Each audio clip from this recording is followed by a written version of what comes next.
So it's really wonderful to have my colleague, Dr. Vivian Rolf, who works alongside me as academic director for the Diploma Master's Level 7 in Integrative Healthcare at the National Centre for Integrative Medicine. I'm so excited to get into this conversation. You've been with us a few years, Viv, but maybe you just talk to us about your background as a scientist, your PhD, working with Puka. Well, that's going back quite a long way then, Elizabeth. But yeah, you're right. I've been with you for, I think, around three and a half years now, which has just been utterly wonderful. And so, yeah, right way back when. I did a degree in physiology at Sheffield University, and I specialised and loved gut physiology, particularly at that time. So my PhD looked at mechanisms of diarrheal disease, and that was particularly focusing on malnutrition and children, getting diarrhea through, not having adequate diets, and looking at E. coli pathogens and that kind of thing.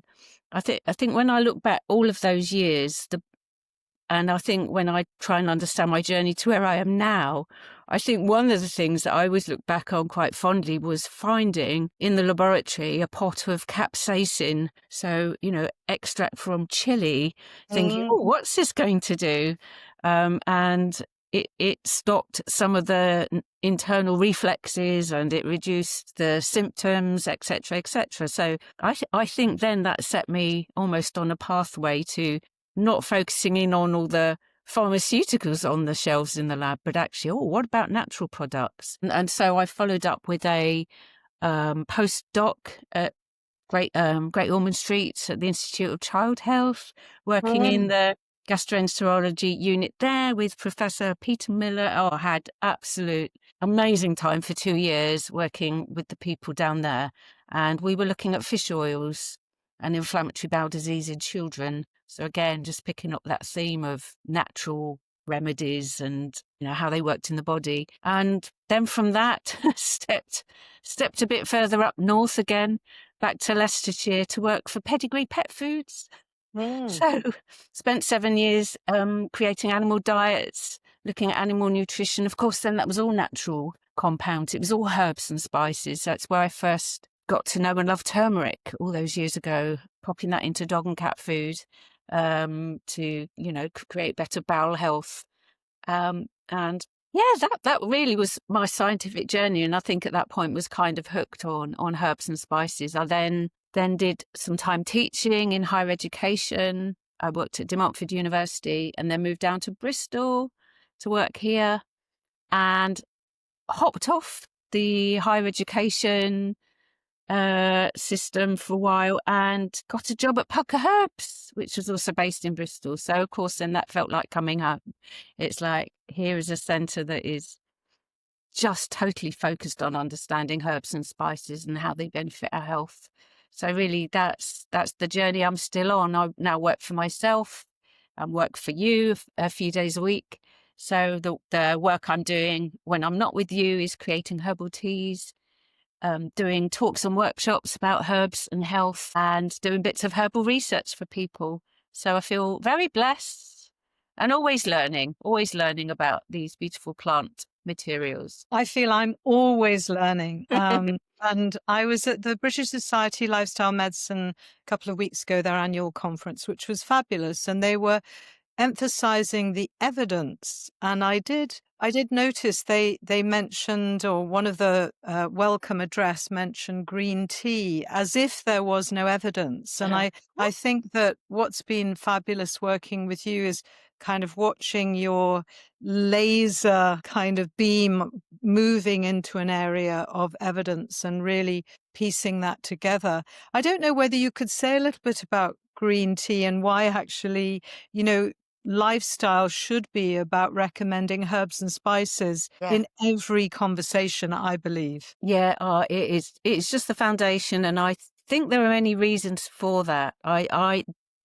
this is the bit that certainly hasn't been researched, but I think there's a lot about getting plant diversity in your diet. And that's why I love foragers like Robin Harford and Joe Webber, because foraging serves that purpose too. You're bringing different plant materials into your diet. And of course, you can do that through herbs and spices that are literally in your kitchen cupboard. And I do believe that people should be doing that. And and I hear that about the evidence all the time. Oh, there's no evidence. And it's like, there is so much evidence for some of these herbs and spices. You don't need another trial on turmeric for knee osteoarthritis. There's been so many done, how much evidence is enough?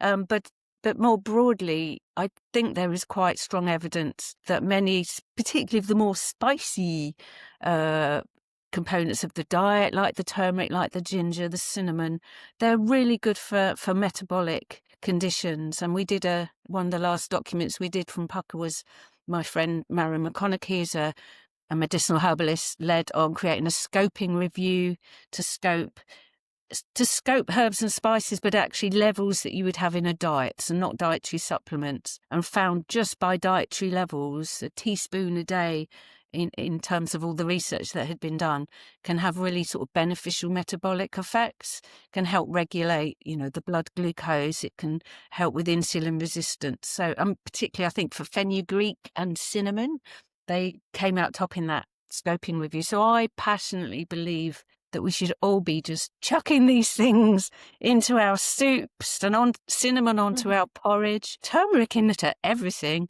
But of course, then making lots of amazing teas. And I mean, you mentioned green tea there, but I'm always getting on my soapbox and saying, hey, well, do you drink any green, beautiful herbal tea like a mint, even a sage, stuff that I'm just looking at now out the window in my garden, stick it in a teapot, you'll be getting flavonoids. Green tea does probably have slightly high levels, but if you drink anything green in a day, because I think some people don't like the green tea bitterness. So have a mint tea. If you want those flavonoids for your heart health and your cognitive health, your other green herbs will contain those flavonoids as well. And catechins are found in mint and slightly lower levels. So you just have to drink some more. So yeah, when I'm going out just locally here and giving workshops or standing on a market stall on a Saturday morning, it's like, drink your herbal teas. And obviously there's a lot of people that just love that. You always get the people that, don't like herbs and spices. Well, that's fine. You're missing out. What I love is how accessible these things are and how accessible you make them. Just to tell you that, postmenopausally, I've been getting a bit of joint pain and using turmeric just short term with black pepper. It was a supplement. I normally try and get things through my food, but when I couldn't reach for a non-steroidal when my elbow recently was very inflamed, I'd been under stress, releasing too much cortisol, traveling too much. I couldn't take a non-steroidal because of my stomach easily gets upset with medication. But I found that within a week and kind of resting a bit more, this inflammation settled down. So I feel there's something there about having things in your cupboard that you can reach out to with knowledge. And because I've been, learning from you, learning from Simon Mills, this time when I took turmeric, I felt much more empowered by the knowledge that it was anti-inflammatory, that it was going to enhance my gut health. Knowledge is really good, isn't it? I think it's phenomenally important. And what I just see this a lot now with people like Simon, and there's so much expertise out there, and even what the work you do at NCIO and with webinars and podcasts, this good quality information is getting more and more accessible for people, and I just think that's so important. I think if we want to sort of change and transform healthcare, there's got to be two routes into that. Yes, change the system, but also I think more urgently people just need a foundation of a bit more information how they can care for themselves. And that can start with a cup of herbal tea. And it absolutely can start with something like turmeric. And, these things are safe. We have them in our diets anyway. And that's what I love doing, is just going out and doing a herbal tea workshop like we do with our medical students that come in on the SCP program. seeing what they know already, what they're drinking, what they love, and then just upping their knowledge a little bit. Well, actually, yeah, mint is good if you've got a slightly unsettled tummy, or chamomile before bed, and it's all knowledge for them. They don't know some of this stuff, and I think it's totally empowering, but it's also what we should be doing. I think, we should be doing a lot more nationally, just to give a basic level of education, almost like a health manual. Here's how much fitness you should be doing. Here's how you can eat a little bit more healthy. You're just nudging people back on Yeah. track again, because I think, we've all come off track. I Um, agree. I agree. And the Bristol University medical students who've just been with us, yeah, they have really loved learning yeah. about these things. And, we went to the botanic gardens Oh, and amazing. we looked at the plants, so that, because I feel that when you get to know a plant and its rhythms in the year, you also get more confident to know how to use it. And what I wanted to just ask, because I learn every time, every day with the integrative medicine I'm Mm, learning. So I understood about cinnamon for metabolic health. We were focusing on metabolic health in the last 3 weeks. But I didn't know about fenugreek. Could you tell me a little bit more about that? And I know it obviously is a spice that we put in to curries and things like that, but yeah, just tell me a bit about that. yeah. I'm less familiar with fenugreek. I'm very familiar with all the herbs you put into teas, obviously. So Mm. when Marion completed the scoping review, and fenugreek came out as one with some of the strongest research, and certainly had been well researched, um, and I'm not too sure really about its chemical composition and its properties, but there must be something in it. That is on par with cinnamon in terms of the regulation of the metabolic systems. It's one of the bean family, the Fabaceae, but Mm. but the research showed that it helped stabilize blood sugars like cinnamon. Is that right? Yeah, and it was one of the herbs that had been the most researched, so there were more papers on it. So it could be, I suspect that there's a hub of research and interest in Asia, particularly where obviously it grows. And like you say, it's used in curries. It's got a very mild curry flavour, but I think it's one we often overlook in our kitchens. It's one we're less familiar with. So I've Yeah. certainly started popping that into things as well. It's got a Because lovely warming flavour.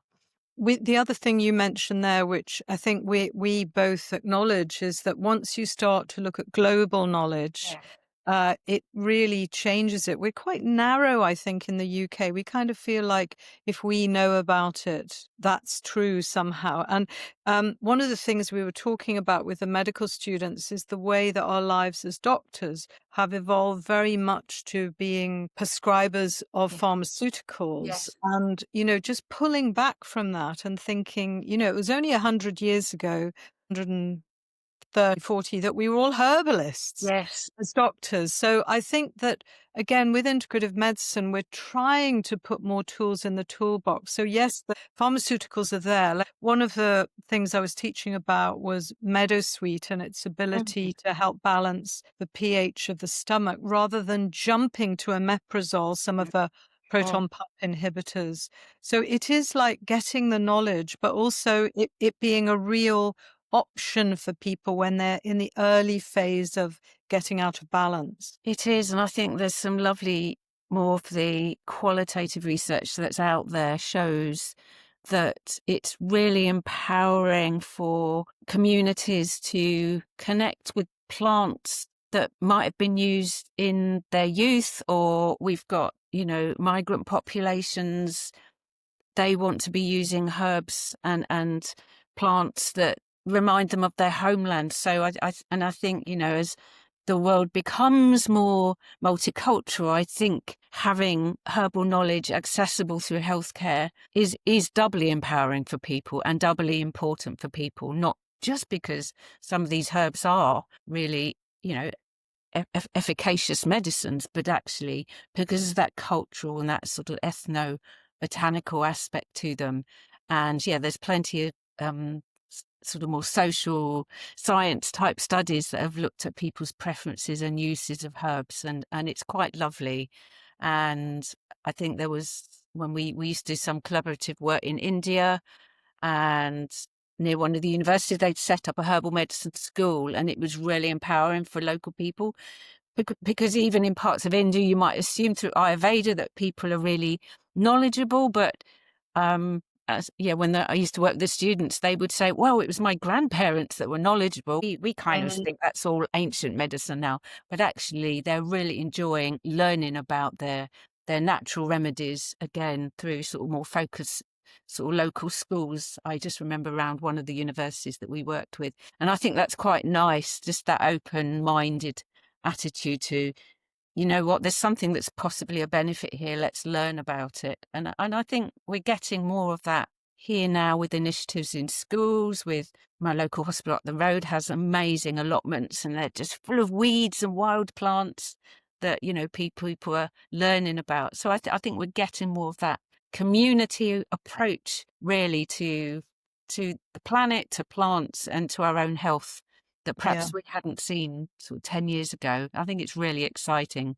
I think that's very true. And I really liked the way the NHS plan is talking about neighborhood, Yeah. because I think that idea, you know, of our neighborhood and our connections to each other being really important. But I was also touched with the medical students from all different parts of the world in terms of heritage, the same with our Yeah. diploma students, that they would talk about their grandparents and Mm. what they might use, or their mothers, and somehow that we've lost connection with all those natural approaches with, you know, foods becoming industrialized. Yeah. And people, I think, are really enjoying where they can come back to what their grandparents or parents might have given them. No, I think so. And I've certainly had students in those classes. I remember there was one student from China. Well, I mean, it's just wonderful, isn't it? Because you have students from all over the world. So the learning is so rich. But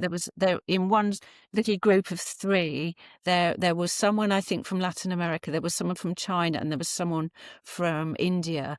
And it was incredible, the conversation and then the learning and the exchange, you know, and we were just talking about herbal teas, but then it just opened up this whole world for them, you know, sharing their backgrounds and, like you say, what their grandparents used to do. And I think, yeah, those conversations are just wonderful. And yeah, everyone learns from those conversations. And yeah, it's great. It's great to be part of NCOM and have access to that, I must say. So tell us about, you've mentioned mint, but tell us about your favorite herb teas. My favourites. Oh my word. So what am I really into at the moment? So with winter coming, I really wanted to look after my throat. We're always just really terrified of getting colds and COVID this time of year as David's son goes back to school, and, you know, germs are on the increase. So I've blended a thyme tea at the moment, which is, you know, obviously a very strong thyme flavour, but thyme is a great antimicrobial herb, and it's a great, just a little sprig of fresh thyme in a teapot is great to gargle with to protect the throat.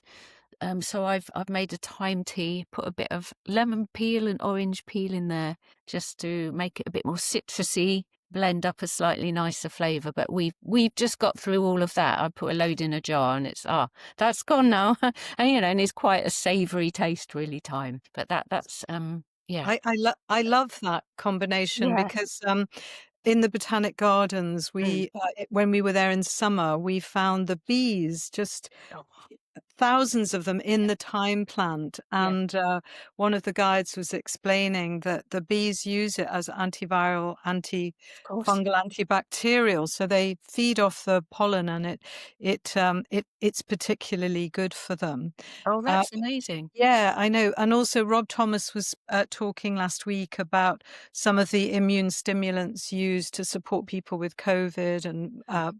post-COVID, but it included lemon, Mm. you know, because we now know that lemon and oranges, Mm. the rind Oh, absolutely. stimulates the immune system. So you've put together a fabulous combination there. And of course, we know that from winter, where Yeah. the oranges, would Absolutely. all come in, the lemons. Yeah. So I wanted to say whether our listeners could literally get a bit of thyme from the Mm, garden, uh, a bit of rind from lemon and yeah, orange, again, tried to have unwaxed.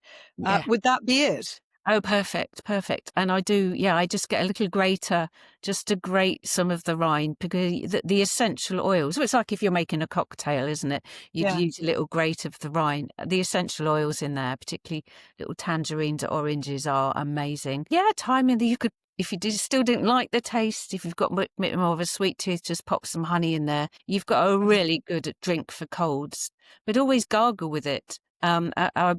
If you've got a bit of a sore throat, I would gargle with any of the herbal teas you're using because a lot of them, those Mediterranean herbs, of course, like the rosemary or even sage. If you're doing a menopause tea, perhaps that's got some sage in it, always just have a little gargle because then you've got those sort of antimicrobial essential oils coating your throat.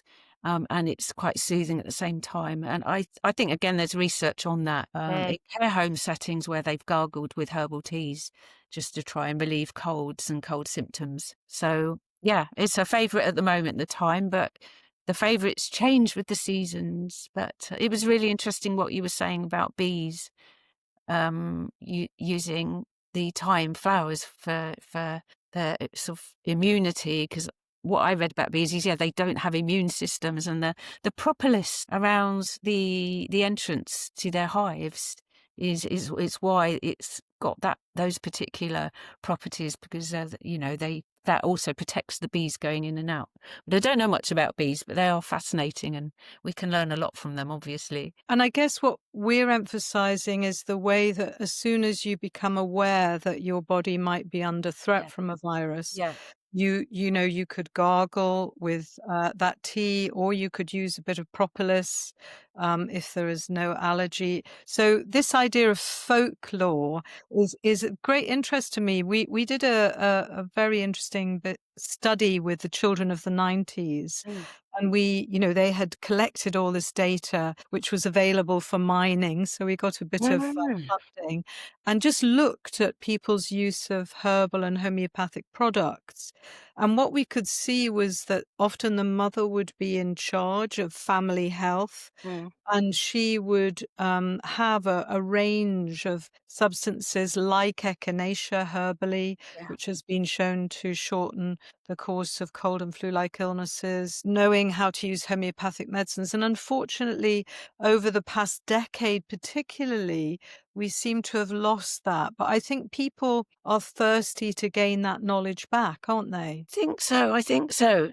And through social media, we have some amazing people out there, whether they're sharing videos about their allotments and growing plants, or there are people there preparing herbal remedies. So I think there's some really great information out there, but also I do get a sense that people are really enjoying learning these like ancient skills and crafts, if you like.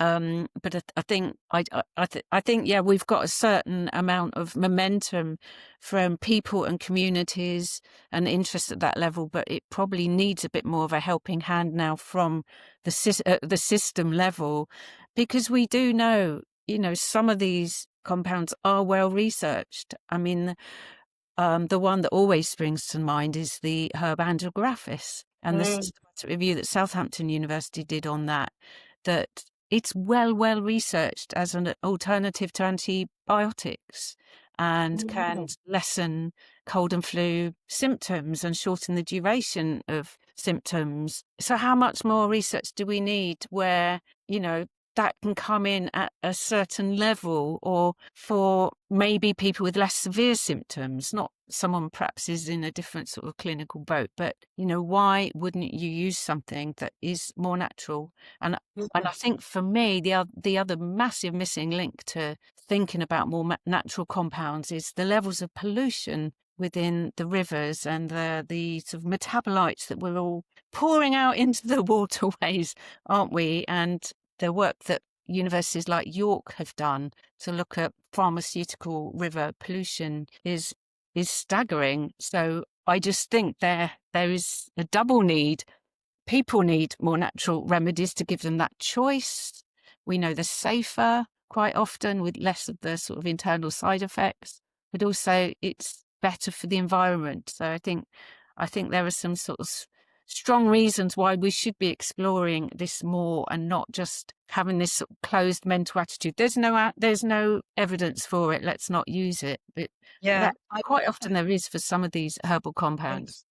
I so agree with that. And I think that, the integrative healthcare model for me is Mm, also about how we care for the planet. So yeah, human health and planetary health. yeah. 'Cause not only are we polluting our rivers, but also we now know that every time we take an antibiotic, we will wipe out this amazing microbiome. So there's so many reasons why, we've got these antibiotics, which of course are fungi, which are amazing, really, and they're so powerful and useful, but we've got to keep them for when they're really needed. Could you say a bit more about Andrographis? Like how practically could you take it for that antiviral action? Yeah, so we had a fabulous PhD student called Martin Logue, who worked down at Southampton with Professor Merlin Wilcox several years ago now. And actually, that was all set up before I got to Pucker. So I can take no claim for it, but it was just a joy to see this project and work with Martin. And so he actually did a feasibility study. So these were Andrographis powdered Andrographis within little capsules that then were given out to GP surgeries. Would you like to use this? Would your patients like to use this? And there was really good uptake. I think actually they had so many GP surgeries that were interested in participating, they had to turn people away. But patients, on the whole, were really, really keen to try something that was different. So I think the will is there. It's just, I think for that particular herb, it did lack just a good quality trial in the UK.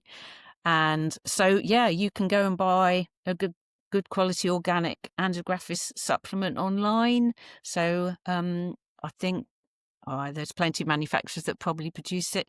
And where I use it is the first sneeze, I would say, the first little indication that, I think there's something going on. Pop a couple of Andrographis capsules and see how you go. And yeah, we swear by it. I can't think when Mm, we last, touch wood, had a cold, probably go and get one now. But yeah. it's a phenomenal thing. And the systematic review that the team at Southampton did found 30 or so clinical studies that had been done mainly in Asia, as I say, not so much in the UK. So it's a bit of a wonder herb, but yeah, more research, particularly, to understand how it can be used Yes. within the UK setting would Yeah. be the next step. And within clinical practice. We Yeah. we can put the links, by the way, listeners and viewers, for the systematic reviews into the show notes. Yeah, I guess for me, it's like I always have echinacea in the fridge. Having things there for the earlier signs, and Yeah. of course, within the integrative medicine arena, it would be really helpful as well, possibly to look at, a clinical trial looking at echinacea plus andrographis, like Mm, what, and are they safe? And yeah. because we always want to intervene in a minimum way. We know exercise and good food, Yeah. but that, we will be subject to viruses, and particularly in later life, um, you know, uh, people in later life are often given vaccination, but I feel like our story must be around how we support the immune system to work more effectively. Just to add on that, I'm just reading Volta Longo's book on the fasting mimicking diet. Mm, And it's used during chemotherapy treatments. But what was really interesting is to see that if you stimulate the body through the fasting mimicking diet, it creates more immune cells when stimulated by the immune therapy. So what we realize is that if we can really honor and support the immune system, mm, then those things work better, those conventional treatments. And the same research is coming up with mistletoe as well. It's yeah. not an either or. Yeah. It's how do we put these As things well together? as absolutely. And I think, a Mm. lot of the herbal research out there is the herbs are given alongside the conventional treatments and absolutely, why not? I think the recent article, because I review some of the herbal research for Herbal Reality, the Mm, that amazing herbal beautiful. We'll give a link to that. It's gorgeous. resource. Yeah, Right. it's a really good resource for Yeah. anyone wanting to know more about herbs. And in one of the latest articles I reviewed, it was again turmeric on osteoarthritis, but it was an umbrella review. So a review of the reviews. There's been so much research. It's right at the top of the pyramid. But actually, the one of the main outcomes of that study was, yeah, you could absolutely give turmeric alongside the conventional medicines, and you see the doses taper off a little bit. Um, but also equally as an either or for some of these herbs. But that certainly could be a starting point. Yeah. Yeah, that element of symptom control as a palliative position has Yeah. always been really interesting to me. And I was struck by a study done in Bristol, actually, about children randomized to paracetamol and non-steroidal Mm. anti-inflammatories. It actually prolonged the days of the virus. It Mm. gave good symptom control. And so I'm quite interested in how could we offer symptom control during self-limiting illnesses with Yeah. colds and virus with herbs. Yeah. As you know, I have an interest in homeopathic medicines as Yeah. well. But like, could we do that rather than actually slow the body's natural tendency to healing down? Yeah, and I think, you talk to some of the wonderful herbalists out there, they'll explain to you that herbs are all about nudging the body in the right direction. It is a very gentle therapy, and it's helping the body bring in all other body systems just to support what's going on. So yeah, in terms of everything that's supporting immunity, there's a very good chance those herbs are acting via the microbiome, isn't there? I mean, we know that more and more today. And so I love that concept of herbalism, that it's a general nudging of various systems in the body to get them back on track. But certainly no good if you want a miracle cure to get back to work the next day. You might need something stronger, but I think we don't give ourselves time to heal and Yes. recover and recuperate, do we, so much? But that's Yeah. how we used to do it. I think if we keep the theme of balance, then of Yeah. course, if we're tipping out of balance, the earlier we can get in, the better with more gentle approaches. But if we got seriously ill, then obviously we need everything that the wonderful health service and technology Absolutely. can offer us. Absolutely. Absolutely. But if 10% of what we do is self-care in Yeah, the home, that makes that more effective. It makes the drugs more effective because we're not building up antimicrobial resistance. Those yes. drugs are safe for the people that really need them when they need them. So I think rather than using, pharmacy for everything, let's just be a bit more vigilant about it all, and have that planetary aspect too. And I would Yeah. love to do some research that went through the sort of the national formulary of what was prescribed, and if you unprescribed or deprescribed 10% of that, what would the most appropriate sort of herbal remedy be? But actually, then what does that look like? Sort of a bit of a modelling, which is way beyond my research skills, but I just think would be an interesting exercise. Yeah, it's a great idea. I do feel that we've de-skilled people and reduced confidence, and then we say to everyone, you need us because you can't look after Yeah, yourself. yeah, Because, when they banned herbal and homeopathic products in 2019 from the NHS, that stopped a lot of doctors being able to, yeah, recommend things. yeah, But what I get excited about is seeing the pharmacists on the yeah, diploma course being the first line, but having a broad understanding now of things they could recommend to people, along with obviously, getting a prescription if you need to, but having in your pharmacy a lot of herbal yeah. medicines which you as a pharmacist understand their use. Yeah, absolutely. Funny you should mention pharmacists. I was at the UK pharmacy show at the weekend, actually, at the Mm. NEC, which was Wow. enormous, and just, yeah, very vibrant, amazing conversations. And yeah, in the people I were talking to there, I did a talk on arnica, and there were a lot of interested people in the audience who were they were pharmacists passionate about herbs. So I Mhm. think there's a whole spectrum of people there. There are people that maybe are less sure, want a bit more of the evidence and just to be a bit more convinced about herbs. But actually, there's a lot of people there already that have that understanding and confidence, and probably a bit more familiar with the evidence up front. So there's real hope, and and the people are walking off the streets, as we said at the start, looking for something that they might be more used to, or was something they feel more comfortable because their family had used this. Or so I think the pharmacists play such an amazing role, They and do. there's certainly a lot of interest there. It's always Yeah. lovely working with them. So we're coming up to the end, but but I wanted to ask you about women's health, because you taught me quite a lot about red clover, and I just wonder about just words about herbal teas in the perimenopause or menopause, because there's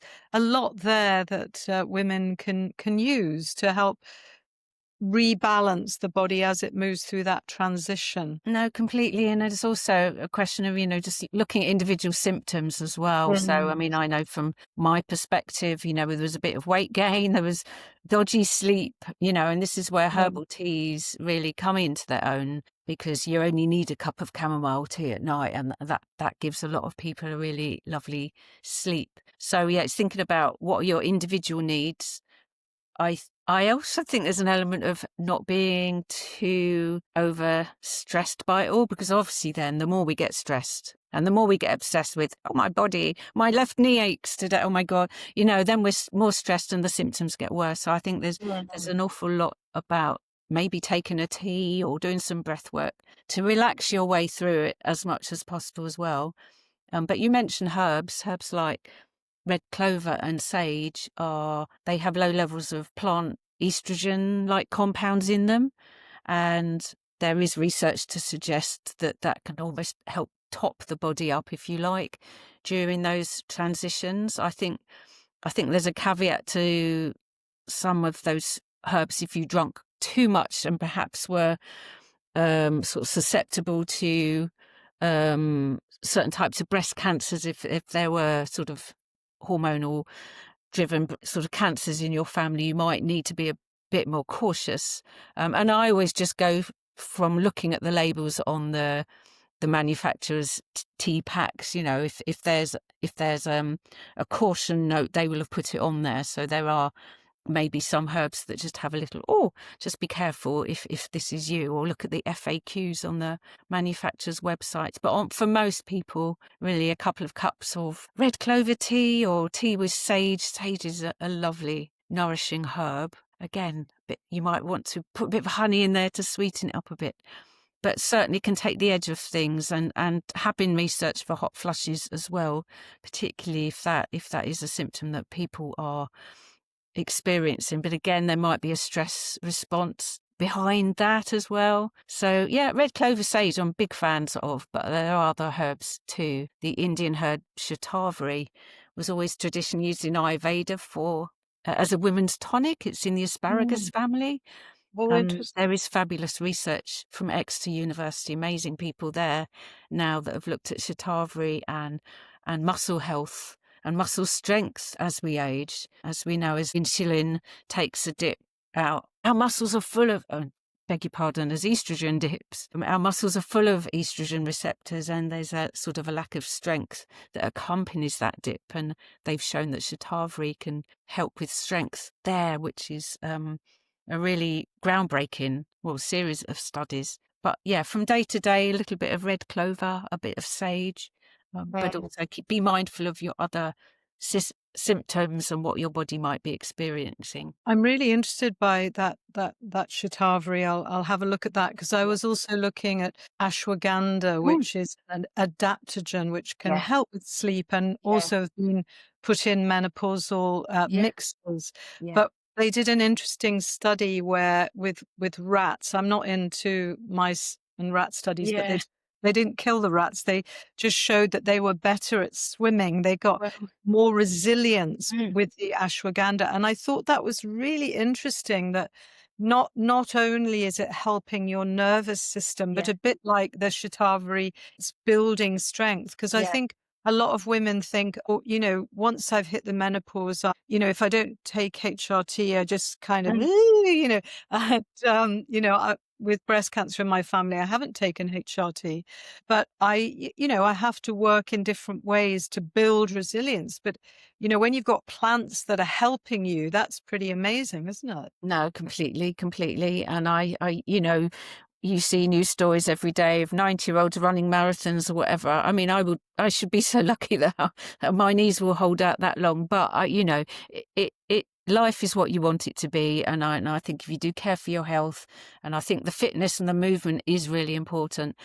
and have a little bit of herbal knowledge, I think you're giving yourself the best chance. You're doing your best, and I think a lot, and it's enjoyable, isn't it? It's like, you know what, I get enjoyment from trying to really look after myself, and that's the best you can do, really. I think, yeah. Absolutely, and I think it is enjoyable. I love fennel tea Mm. after meals, and I have valerian late at night. Mm.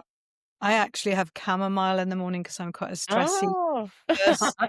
But, it's like a beautiful rhythm, and Yeah, then you get to know the plants, and yeah, it's like a network of support that's available to all of us. And it's absolutely. fun. It's fun. Yeah, it is fun, and I remember Ben David's son growing up and making herbal teas in the kitchen, when he was about 7 or 8. And yeah, it is good fun, and just play around.